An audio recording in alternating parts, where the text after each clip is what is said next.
Hey everybody, Joe from Divesoft here with another week of Dive Talks Live. I know if it seems a little bit different, we are in, where are we? I don't know, we're driving around. We're in Nashville, Tennessee. We are on the road. We're at our hotel. As you can see, I have this fantastic hotel art joining us, and I have our new team member, Dee Dee, the Divesoft Duck, will be joining us around on this road trip. So just to kind of talk about where we are today. So we're here for another week of Dive Talks Live. And I'm real happy to see everyone and happy that you guys could be joining us today. I know we're a little bit earlier than normal, and that's because we have our next guest, Brian Kakuk. Brian is a former U.S. Navy diver with over 30 years of professional dive experience. His work has taken him beneath Navy ships, jumping out of helicopters, and to record penetrations of underwater cave systems around the world. His skills and experience in diving operations have been used in the film industry as a diving safety officer and underwater stuntman. His research diving work with various governmental and scientific institutions have revealed new species of cave adapted marine life, as well as the discovery of fossils that are now repainting the pictures of the underwater underground environment of the Bahammas. He's a veteran of multiple high-profile underwater cave expeditions in the Bahamas, Mexico, Bermuda, the Dominican Republic, Australia, and the United States. So let's see if Matt can pipe them in.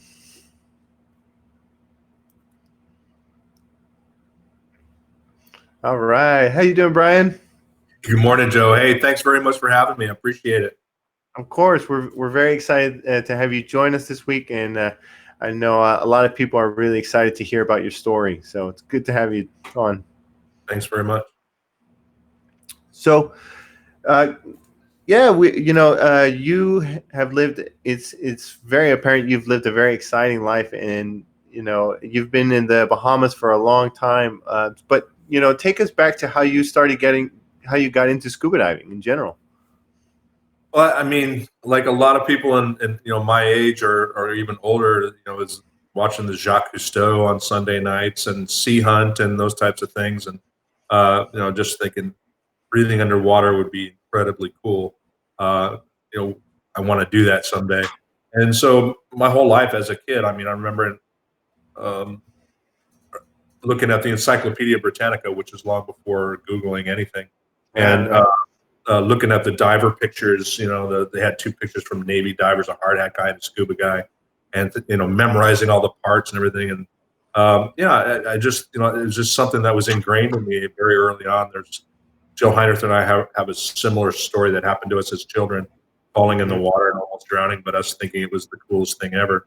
And so it just stuck with us. It stuck with me. And when I got into high school, got a newspaper route where I was delivering newspapers, and that's how I paid for my training and my first wetsuit and stuff like that. Oh, there you go.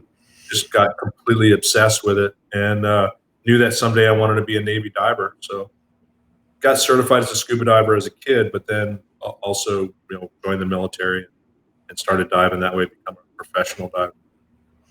Oh, yeah, I remember. Well, I know that I would see James Bond videos, and as a man of action, as a diver, and you have Thunderball, and I was a big James Bond fan, and the Jacques Cousteau films and the diving. It's just it really draws people in.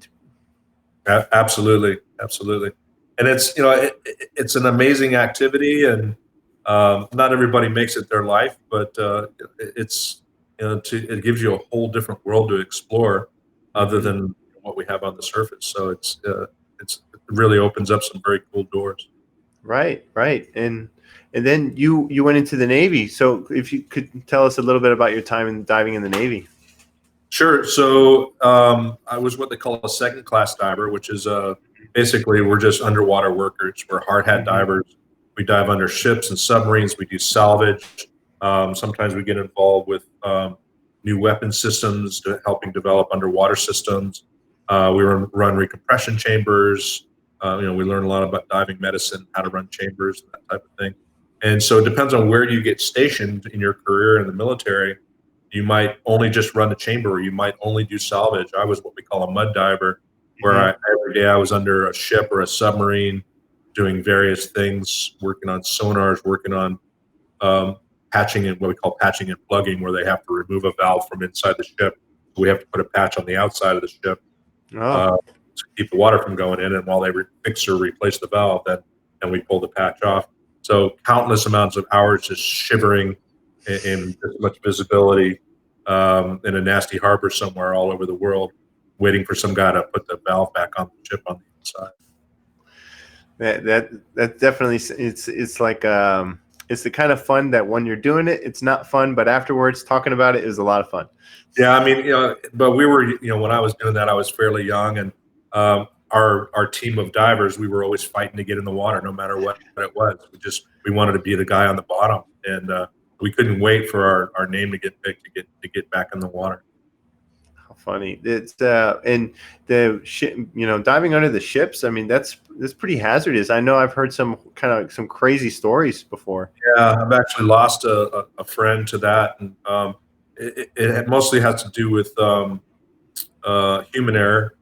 Usually not associated with the diver themselves, but people turning on equipment inside the ship while the divers are down. We have very strict protocols on what's allowed to be turned on while there's a diver under the ship, and they're constantly announcing it over the intercoms, what we call the 1QC or something like that. Anyway, so they're constantly announcing, hey, there are divers below, don't turn on the sonars, don't energize anything, don't turn the screws.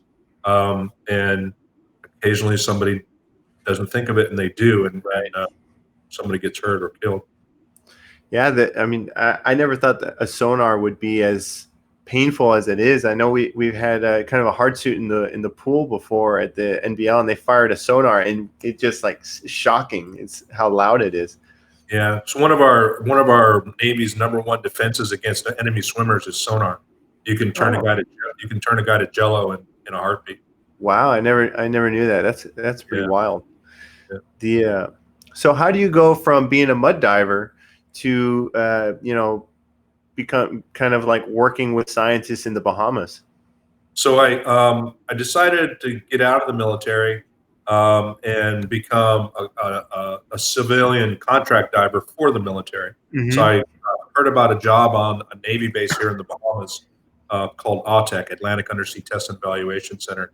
And they, because it was a military base and they had a recompression chamber, they wanted all of their divers to be former Navy trained divers.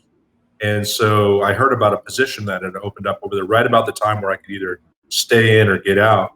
And so I said, you know what, I'm going to try this. It's the Bahamas. I'm an underwater photographer. I want to have access to this incredibly clear water. So I'm going to go ahead and get out and do that.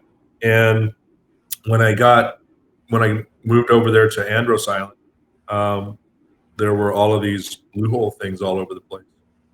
And I saw, and I tell this story all the time, but I saw this videotape, it's an old VHS videotape called Sea Fans Videos. It was basically a diving magazine on a video. And one of the last articles on this video was an article about multiple lighting techniques in underwater caves by some redneck I'd never heard of named Wes Skiles. And so I looked at the video, and as an avid underwater photographer, I was like, look what he's doing with these multiple strobes and slaves and stuff. And I said, man, this redneck can do this. I'm a Navy diver. I can go do this. No training, none of this stuff. And so I grabbed all my flashes on my camera and went to the first blue hole that I knew of, and promptly tried to kill myself because I didn't know what I was doing. And fortunate enough to get out of that. And it's kind of a brutal learning curve. At the end of it, don't do this without training. I forgot about that part. And so anyway, ended up basically sort of teaching myself with some of the material that was available at the time. Sheck Exley's Blueprint for Survival was the little blueprint pamphlet, and that was my Bible. And so I started using guidelines and thirds rules and all this other stuff. But where I was at, we really didn't have any access to instructors or proper equipment. And I was reading books about Rob Palmer doing expeditions here in the Bahamas. And so I was looking at the photographs of their equipment and copying it because I was I was a young poor guy. I couldn't afford a back plate and a wing and manifold and stuff Fancy like that. gear, yeah. These guys were making these hodgepodge side mount systems out of old BC jackets and stuff. So I could do Turning that. them inside out, right? Yeah, all Yeah. kinds of stuff. So I basically learned how to cave dive in side mount. I just couldn't afford a back mount system, and so that's looking at about 1989, 1990, Mm-hmm. and so it was all like a lot of the guys back in the day, just these garage created wing systems for side mount, I think and the Frankenrigs is what you were calling them earlier. Yeah. yeah, and so just did that for a long time, and just honed it and honed it and honed to where it worked for me very well, and yeah, so that's basically how I got into the cave diving aspects of it. Was through the military, and then ending up in a place that had amazing cave diving. Mm-hmm. Yeah, it's I mean, it's amazing what you do when you don't have kind of the resources available, but you have that steep learning curve, like you said. Like, it's like, oh, I can do this, and the pictures make it look easy, and then you're like, oh, it's just bringing lights, right? Yeah, and the problem with Andros is that like one of the shallowest caves on the island is sort of like most caves. The shallowest you get be about 180 feet. No. So there's a few that are running at about 100 feet, but most of the caves there are running in the 200, 300, 400 foot depth range. Wow. So It even as a newbie, all of a sudden you're getting into technical diving. Now, when I was in the military, the rules were if you dove past 130 feet, you just died. I mean, you just weren't allowed to do that. That's how you keep them away from it, right? And so, yeah, so I mean, all of a sudden here we're going deeper and deeper and deeper, experiencing real narcosis for the first time and that type of thing. And so, yeah, talk about a steep learning curve. And this is before there were any like trimix tables available or Mm-hmm. anything like that. We were, Nitrox was pretty voodoo yeah, still. we all did deep air, man. And we did a lot of it. And I was doing 300-foot air dives, doing tank removals through restrictions and stuff like that. I mean, it's how we survived a lot of that stuff. It's kind of, I don't I think got very, very lucky. And it's and then you're kind of building your own rig. So like I know with so you have any kind of problems that you encounter with that, it's just like it's a real process that does take a lot of time. Yeah. Yeah. The biggest problem for us with the side mount in those days was the number one jacket that everybody wanted to use for their side mount systems with the Scuba Pro Classic jackets. It was a Mm-hmm. bladderless system, but it gave you flotation all around and gave you more flotation than just about any of the other what we call stab jackets or stabilizing jackets. Mm-hmm. And the problem was when you poked a hole in one of those things, it was done. You lose everything. Yeah, so you had to, and we were sewing D-rings here and doing all of this stuff to make it perfect for us. Well, then when you poked a hole in that thing, you had to start from scratch and find another one and do it all over again. So and then eventually, I mean, the evolution of side mount is fairly well known at this point. But it was I was part of that whole evolution. I'm sort of like the second generation. You had the mole tribe, people like Wes and Woody Mm-hmm. and Lamar and Tom Morris, Mark Long, Mm-hmm. all those Mm-hmm. guys. I was able to actually sit down and interview in a bar one time, just put the microphone in front of everybody. And we got like 2 hours of some awesome stories. That'll go on a website that I'm building right now. But yeah, so those guys were sort of like 8 to 10 years ahead of me, and then I came in sort of after that in the 90s.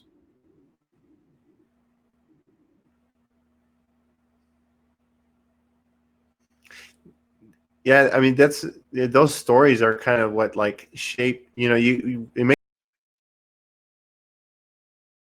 I've lost you there, Joe.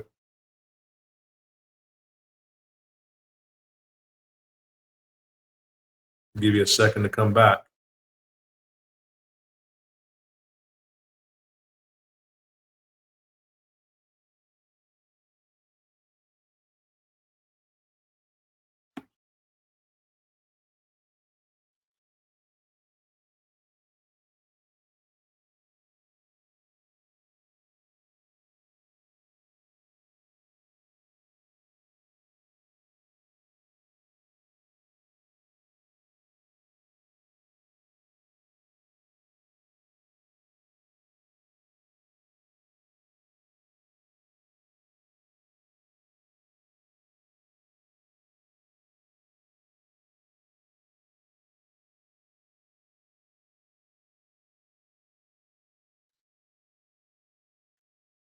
send him a text. Hopefully he'll come back up.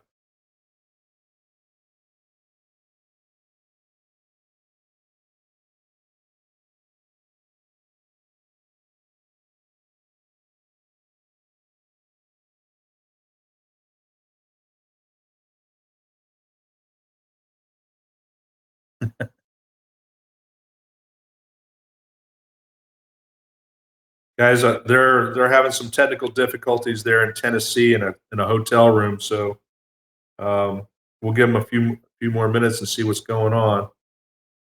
Sounds like you guys can hear me, but not them.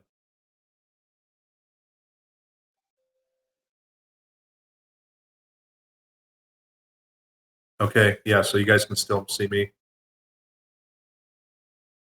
We'll give him a few minutes because he's got some photographs that I gave him in a little video as well. Oh, there he is. He's back. Yay. All right. Yeah. Can you guys hear me now? Yep. All right. Good. So yeah, sorry about that. Yeah, let's see if we can kind of start showing some of the photographs of some of at least some of your Navy days. And there were some good pictures on there and whatnot. And so yeah, that's a hard hat that they use still today, right?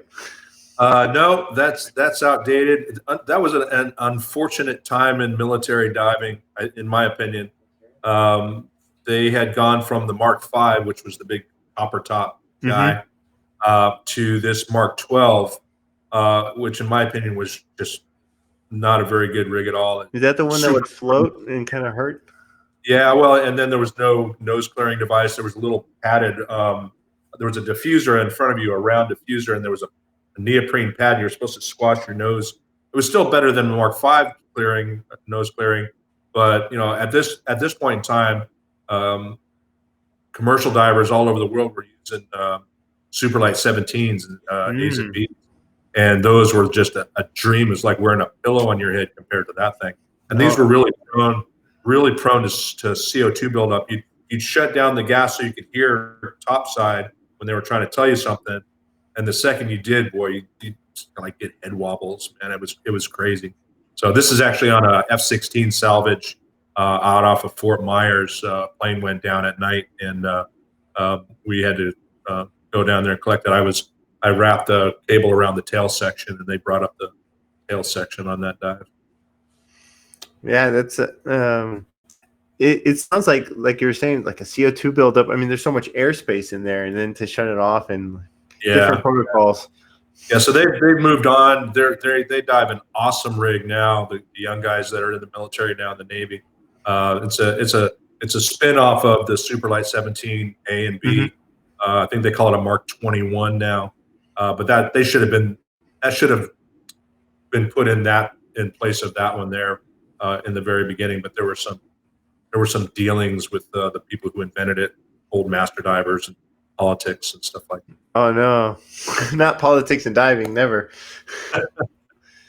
But and so like, I mean, your education in the Navy protocols and everything that really led to kind of you understanding how the best way to manage diving operations, especially for scientists, and because you were in that kind of field station and you have folks that they come in with kind of minimal diving experience, but you have to get everybody on the same page. So how would you get kind of scientists like ready to be able to safely conduct their research? Right. So, I mean, for me, it was more hands-on, being really involved with the divers and getting in the water with them, going through an evaluation. When I first started working in scientific diving, it was at this Perry Institute for Marine Sciences, a little tiny marine research center on a little island out in the Exuma Keys in southern Bahamas. And I had been contacted by them saying, hey, we're looking for a new dive safety officer. We need somebody that's a little more regimented because we think we're a little too loose out here.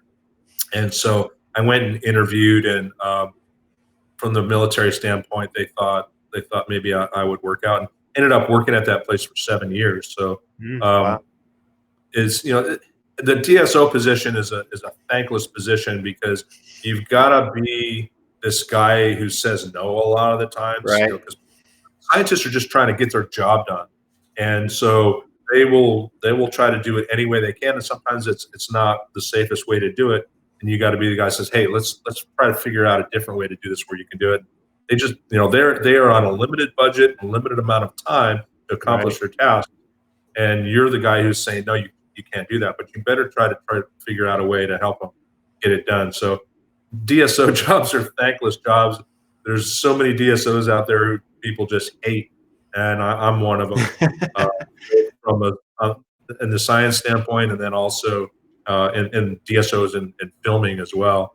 In filming, it's about money, because money is being spent every second that set is live, and your job is to keep people from hurting themselves in an underwater shoot or around the water or whatever. And but at the same time, they need to produce, and they need to, because that money's being spent quickly. And so you become very unpopular when you say, hey, hold us on a second. We can't do that because like you got to figure out a way to get it done without getting anybody hurt. And it's funny because people scream and yell at you and call you names during the shoot, but afterwards they're like, okay, nobody got hurt. Thanks a lot. And hopefully you get the job again, later on. But I've kind of gotten out of that because I think I'm a little too much. I still work in films, but mostly in documentaries and stuff where we have total control on what goes on underwater. Big feature film, I think I might be a little too hardcore for that environment. I've done several, but it's not my big forte. There are other people who are able to do that a lot better than I am. Yeah, I mean, this shot right here, it looks like it's out of a film. Yeah, so that was actually, yeah. So that's that shot is from Into the Blue with Jessica Alba and Paul Walker. That was my first real feature film. Dan Malone hired me as a assistant dive safety officer. So that was my first one. And this is out in Nassau, working with the sharks. Stuart Cove does this amazing work with all of these sharks, and he is the go-to guy for shark film work in any kind of film work. But so my job basically was to work with the cast, protect them, make sure they were safe, and also not get bit at the same time, or not let anybody else get bit too. So one of the jobs that was kind of funny was a guy named Pete Zuccarini, is a world famous underwater cinematographer. He would be shooting. And we would, there we go. Are we good? Yeah, no, keep talking. I don't want to interrupt. So Pete would be in there filming, and there'd be sharks everywhere because there are shark wranglers, and these guys know how to ramp the sharks up or take them down in their momentum and how frenetic they are. And so what we would do is, usually in a film there's a bad guy, and the bad guy always gets attacked by a shark. So what we would do is we'd actually stuff fish in this bad guy's costume. He'd be in chainmail as well. Oh my God. But what he would do is when they called the shot, he would wave a fish. The bad guy would wave a fish sort of where you can't see it, and the fish would dive in to get the fish. But instead of getting the fish, the stunt guy puts his arm in the mouth of the shark, and then he acts like he's being trashed by the shark. Well, occasionally what happens is the shark gets caught up in the costume or in the chainmail. And once he realizes that it's not the fish, he doesn't want anything to do with the guy's arm. He just wants out of there. And so, but what happens if he gets stuck? He's trying to get his teeth out of whatever he's stuck in, and they'll roll and they'll spin. And so if a shark spins, he can actually wring the guy's arm off inside the suit. So my job is to sit right behind Pete on this shoot anyway. Sit behind Pete. The second I see somebody spin, a shark spin, I just dive in front of camera, bear hug the shark so the guy can get his arm out, and then we let the shark go, and then we go back and start all over. And it was, oh my God, that sounds wild. I haven't done that. Sounds like younger guys who are really good shark wrangler shoots who are doing that work right now over there by Stuart Cove. Wow. I never knew that. That's incredible.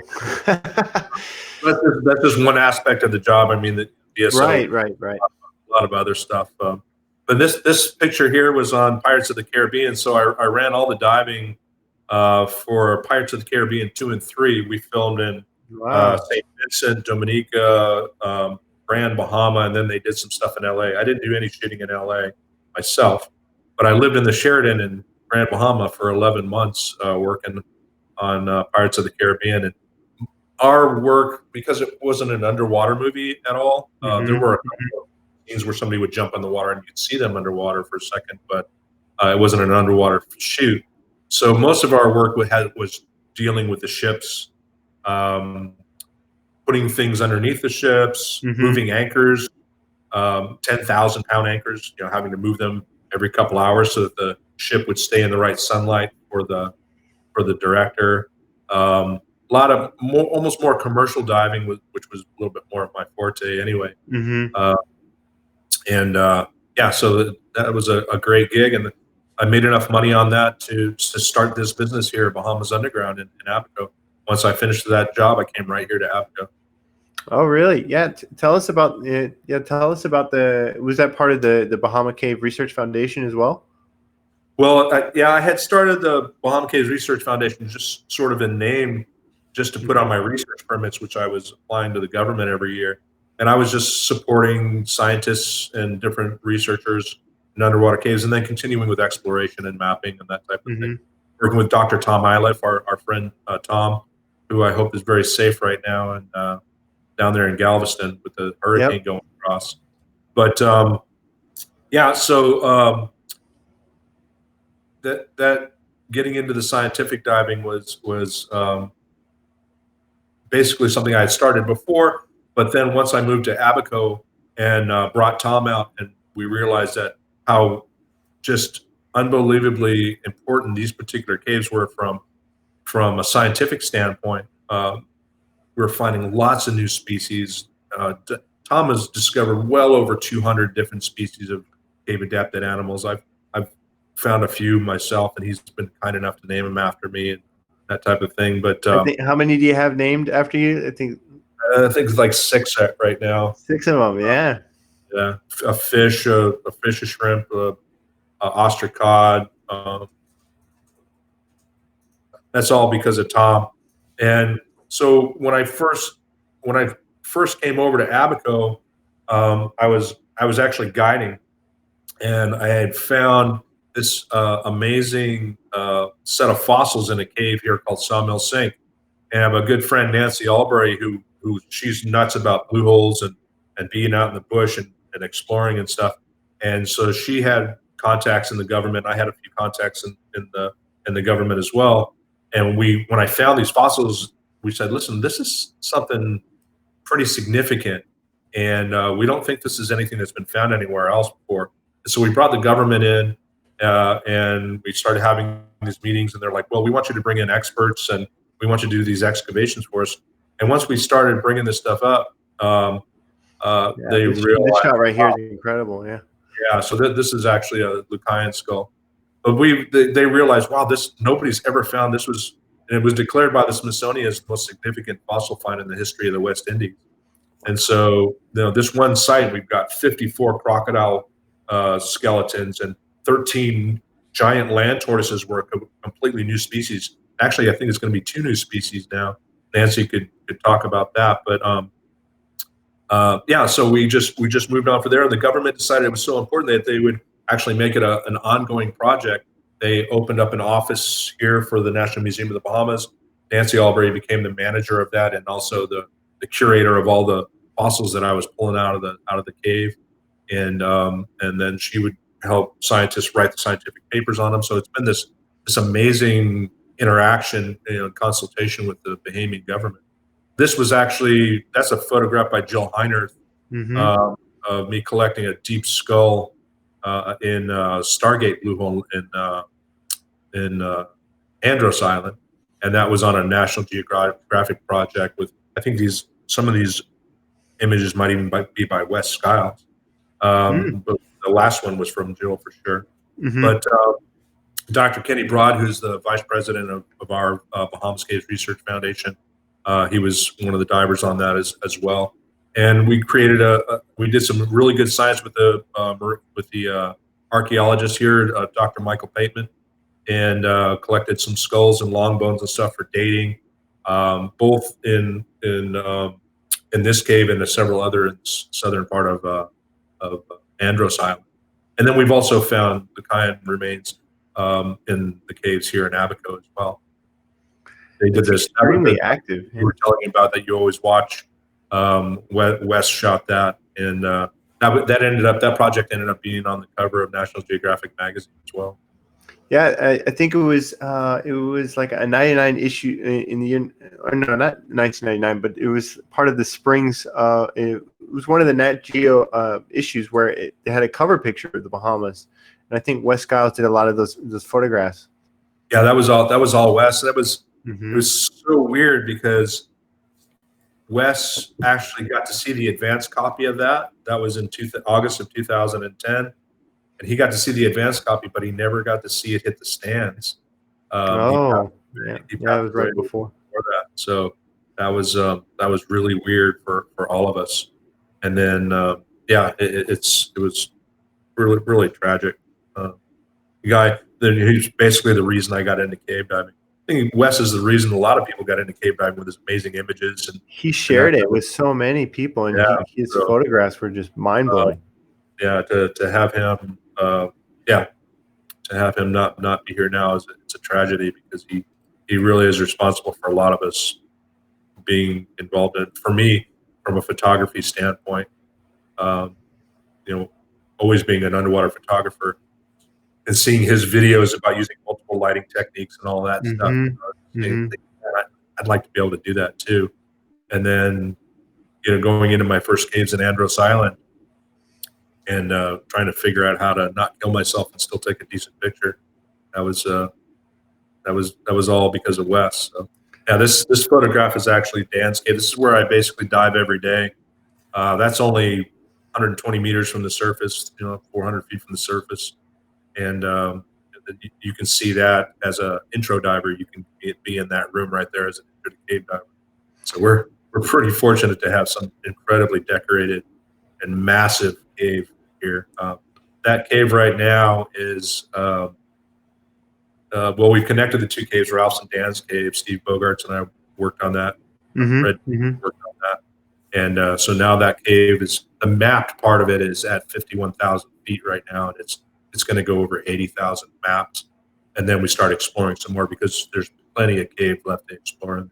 I don't think I'll be able to finish it. I think when I'm done, I'm not done yet, but I think when I'm done, it's going to have to be the next generation, because this cave just keeps on giving. Hey, it's so incredible. And is this caves, or is it pretty deep, or is it like, because they have so much formations, I'd imagine they'd be pretty shallow? I guess depth is relative. If you're looking at it from the standpoint of like Mexican caves, yes, they're deep. If you're looking at it from the standpoint of Andros caves, they're shallow. So, Andros is in the 200, 300, and 400 foot range, a lot of cave there because of the deep fracture. But here, our caves are what we call lens caves. So our caves were formed by fresh water sitting within the limestone and eking out in all directions. So that's why when we show the map, you're going to see that there's just passage everywhere. But it's multiple layers. It's you have miles and miles of cave at 75 feet deep, 24 meters. You have miles and miles of cave at 110 feet deep, 35-ish meters. And then you have miles and miles of cave at 150 feet, sort of 47 to 50 meters. And it goes everywhere, and it's all over the top of each other. And this is because of high and low sea level stands. So this cave, our limestone platform here in the Bahamas, is tectonically extremely stable. So it's a great place to study high and low sea level stands due to glacial periods and interglacial periods. So this cave you're looking at has been a dry cave you could walk in 4 different times over the last 350,000 years. And every time it goes dry, you have more and more speleothem formation development. And because of the purity of our limestone, it's just ridiculously decorated. There's nothing like it in the world. The closest I've seen so far are some caves in Mallorca. And I haven't been there yet, but that's on my bucket list. They're as close as I've seen anywhere to the pristine and amount of decoration. Yeah, so this is an overall shot of both Dan's and Ralph's caves. They have been connected. We're still in the process of mapping all this. Those two caves are connected.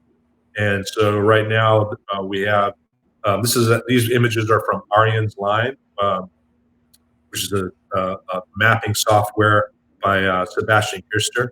And he developed this really cool thing, this thing called the Nemo. I don't know if you guys can see it. So this changed mapping altogether. So put the line in the slot right here and just run it down the line. It measures it. It takes the distances, the depths, and then you come up and you attach it to your computer and download it, and you build your map like this. So it has really helped explorers and scientists and the ability to map quickly and efficiently and accurately as well. So right. That's all in the software, and then the use of this Nemo device that Sebastian has invented. And then there's another image. I think there's another map image that we can show. If you look at the bottom part of that, you see all the red in there. That is sort of the shallower part of the cave, and it just goes in all different directions. Yeah, so that big spaghetti ball is just everywhere. The cave just goes everywhere, and that's sort of indicative of lens caves where there's not a trend in the Yucatan. All that fresh water is trying to move out to the sea, so most water is moving from west to east, and so whereas ours is just going off in all directions, and that's where the dissolution of the limestone took place, and because of the purity of the limestone and the different glacial periods. So if you look at a lot of the green stuff there, is actually the deeper part of the cave. The red stuff is the shallower part. The yellow stuff off to the right really all should be red, because that's all that sort of 75-foot, 24-meter stuff, and that's just going. There's no end in sight of that cave at all.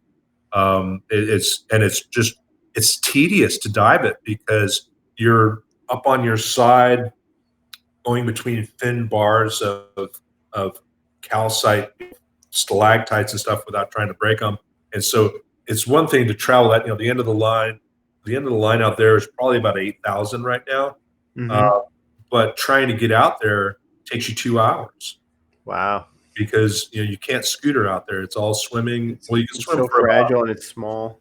Yeah, you can swim for about the first 1,000 feet or 300 meters, but then it's all swimming, and you're trying to push stages through that delicate stuff and set up stages along the way. It's very, when you get out there and get back to Deco, you're like, it's a full day. Yeah, it is. It's a full day, and that dive to the end of the line now, it takes. You got to do one full setup that day, and then carry more stages the next day, and then do the push, and then bring it all out the third day. But this is the kind of stuff that we're looking at inside this cave. There's nothing like that. We've called this the Roses. This is in the Ralph side, the northern part of the cave, and this is really what everybody comes here to see. So we have our research foundation side, the Bahammas Caves Research Foundation side.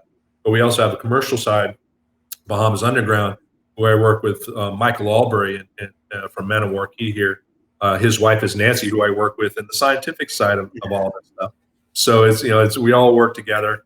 And so Michael and I started this little business that doesn't make any money about 15 years ago called Bahammas Underground. And we do, it's basically me guiding and training in these caves. And so, this is what people are coming here to see because, I have cave explorers and instructors from Mexico who come here for their vacation. So that's got to tell you something, Yeah. It's a bucket with all the mapping. And so how's all that mapping and kind of this information with the pictures and everything, how is that used for kind of like land management in terms of like, is the government interested in this information in the way that they manage everything, the kind of any development or whatnot? Absolutely. So, I mean, maps, any scientist will tell you that the first part of science in a cave is knowing what's there. So the mapping and exploration is very important. It's the first step in science. And so for me, my evolution in all this has been, okay, I started out as an explorer. I started out as a photographer, but then going into a cave in Andros, and all of a sudden, even as a novice, I'm laying line and I'm going into a place no one's ever even been before.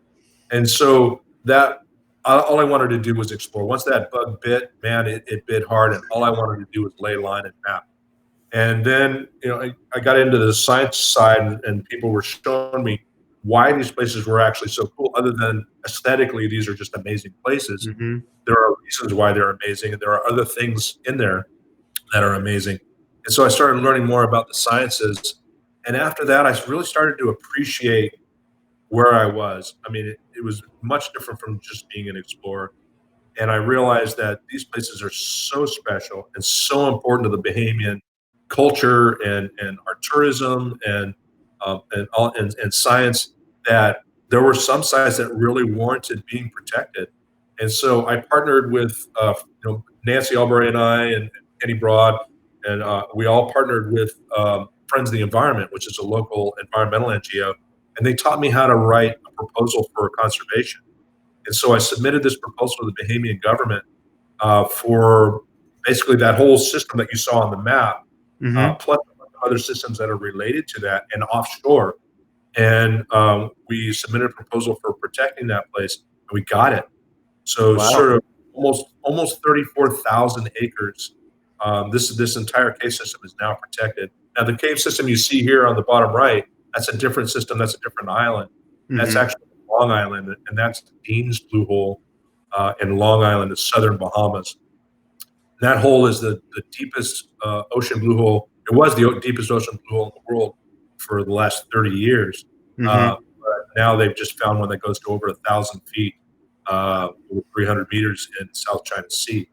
But that system right there was first dived to the bottom by Jim King in the 90s, in the mid to late 90s. And he's still the only person that's ever been to the bottom of that. I'm working on some stuff right now where we'll end up going to the bottom of it maybe next year. Hurricane Dorian really trashed our plans on getting back there. But a lot of people didn't realize that there is actually cave running off of the sides of that at a depth of 150 feet.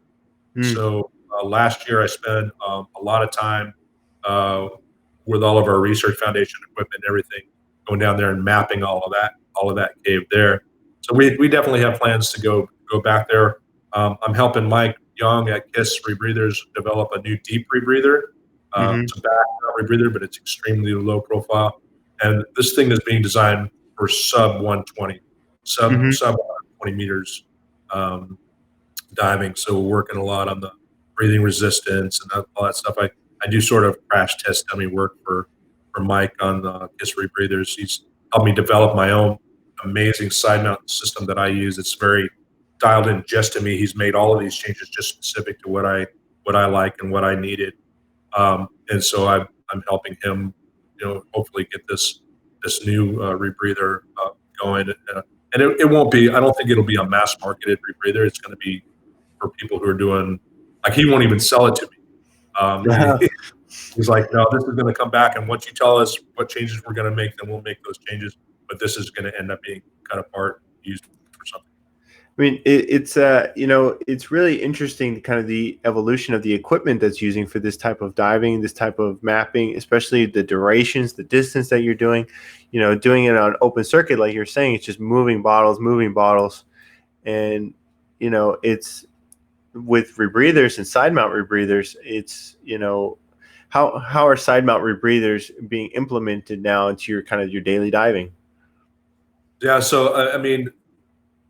That's where Mike helped me out, is because I'm one of those guys who feels like the rig that I dive every day when I'm guiding, not so much when I'm teaching, unless I'm teaching rebreathers, but and all my exploration, movie work, all of that stuff, all the science stuff, I can do in this one rig, and it can stay configured the same way all the time, no matter how extreme the environment is or how benign the environment is. It's still an appropriate rig, and that's where my particular side mount setup is evolved for me personally. There are other times you need a different tool, like going to the bottom of Dean's Blue Hole.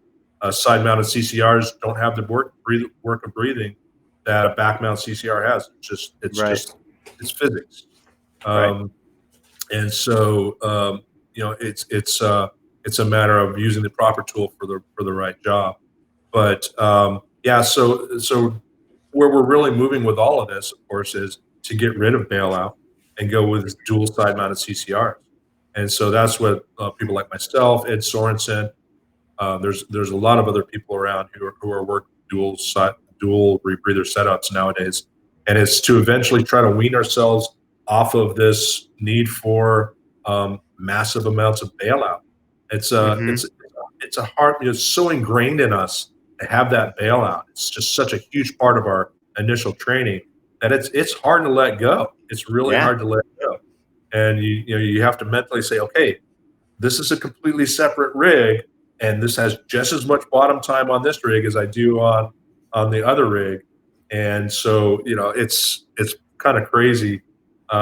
Mentally, it's difficult for us, but that's where we're moving, and I think Ed's working on that probably more than anybody right now. I am as well, but we're all working towards that next evolution, that next big step in exploration is getting rid of that that massive amount of bailout that just hinders us so much, and the distances and the places where we can take the equipment. Yeah, I really recommend a lot of the videos that you and Ed have been kind of posting online on YouTube and social media. Those videos, they really show, the kind of work that goes in. I really love your video, social distancing for explorers. That like you did a good shot. Like there's a shot of you coming out of the hole, and you can just see, and you can imagine if you're moving bottles through and shuttling them through, how much work it takes, how much. Yeah. And so the dual rebreathers it's no question. And just the side mount rebreather. I mean, my setup is designed because of the type of cave that I dive almost every day. We have big tunnels, big giant rooms, and then a big collapse. And we've got to weasel through that collapse. And so we're constantly removing cylinders off of us, or rebreathers now, to get through. So the ability for me to take that rebreather off and push it ahead of me, that is just, to me, opened up all new doors. Right. Being able to have a unit that was just as modular as my side mount system was. And I wouldn't say that I can go every single place I can go and bare side mounts, but almost. It's really, really close. It's proving to be an exceptional tool. I mean, this like clips and a mouthpiece, and you can put forward and move it around. I mean, it's indispensable. So it's really exciting. I think the direction that the equipment is going, the things are going, and especially the work that you're doing in the Bahamas. It's like we were saying earlier, it's not there's the old days too, but like you guys are going forward and you guys are busy. I think you said you're going diving tomorrow. Yeah, so the lockdowns are sort of, our lockdowns come back and forth here all the time. So we're able to occasionally get out. So tomorrow I'll go and I'll put four tanks in the cave, in the northern section of Dan's cave, and then the next day I'll go in with more tanks, more bailout tanks, and try to push the end of that line, which is out over 8,000 feet right now. Wow. And do a bunch of mapping while we're back there as well. Well, I say we, me, but social distance doesn't get any better than 8,000 feet back in a cave. So and so this is an ongoing project. This cave I'm going to go ahead and say that this cave will end up being the longest underwater island cave in the world eventually. Wow. And I don't think we're too far from that. We were chatting online the other day with Rob Netto and guys who are working in caves in Cozumel, and so I think Cueva Cabrera or something like that. I think he was saying there. He says he's got 66,000 in there right now, which is a lot of cave, especially for an island. Wow. Yeah. And once we finish up with our map, we'll be over that, and then we're going to continue exploration. But so is he. So it's going to be a cool. It's going to be a line race. It's going to be awesome. And it's always fun to have that. In a way, there's lots of, like, I have lots of leads in these caves that we work in here at home that you look at it and you're like, I'm going to save that for another day, because there's so many things that we've done here or in explorers have done. Once it's done, then it's just like, it's not out there anymore. It's not that carrot that's out there waiting for you. it's done, and it's almost like a little bit of a letdown. So it's awesome, and I don't know, maybe it's arrogant too to say, okay, we're just going to save our little pot of stuff over here for later on when we feel like laying mining. And I know there's a lot of people who would kill for that kind of opportunity. We're definitely spoiled, Well, but it's not only put in and the it won't time. all be by me. I mean, I'm going to have to pass the torch on to somebody else, because this cave just keeps giving. Not just this cave, but caves all over the Bahamas. I mean, the reason we still have tons of virgin cave here, and the reason is logistically it's just difficult. But if you're like me, if you're willing to say, I'm going to do whatever it takes, to ship out all the gear, pay the what's required to get out there, talk to the locals, really go out and figure out where this stuff is. It's there for you. I tell this when I speak in schools all the time. It's not done. We're presenting all this amazing stuff to you, and we're explorers and all this other stuff. But it's there for you too, as a young person. Right. It's not all gone. It's going to be there for you too. So don't be thinking that, oh, those old guys had it all, did it all. That's not true at all. No, we're still finding stuff in cave country in Florida. And so, I mean, you can't tell me there's a bigger hotspot for cave diving, right? Well, it was so fantastic having you join us. I mean, I know we can talk so much more, but I'm kind of waiting for the internet to cut out again, and so I don't want that to interrupt anymore. But we're definitely going to have you on for another talk. Maybe we can definitely talk more about diving and some more projects that you have coming up for the future. So sure, yeah, we've got a lot planned for. Well, as soon as government lets us move around, we've got a lot planned. Right. We're projects all over the country, and then other places. We're going dive with Bob Ballard out there in the Channel Islands again, looking at underwater caves out off the Channel Islands. Right. We've got projects that we're trying to get into in Nevada, here in the Bahamas, all over the world. So yeah, we're not slowing down any right now. Just once this COVID thing kind of lets us start moving around again, we'll be back at it. Right, and we're all going to very much appreciate being able to move around and get about now with this experience, right? Yeah, absolutely. Well, great. Well, thank you so much, Brian, and thanks again for joining us. It's wonderful to have you, and we'll see you again next time. Thanks so much for having me, guys. You guys be safe. Drive safe out there. Oh, yeah, we'll be safe on the road. Be sure to keep an eye on social media. This ducks are going to be everywhere, right? Sounds I think good. she wants to go to that Rock and Roll Hall of Fame here in Nashville or something. Very good. Great. Be safe. Thanks a lot, Brian. All right. Bye-bye. Bye-bye.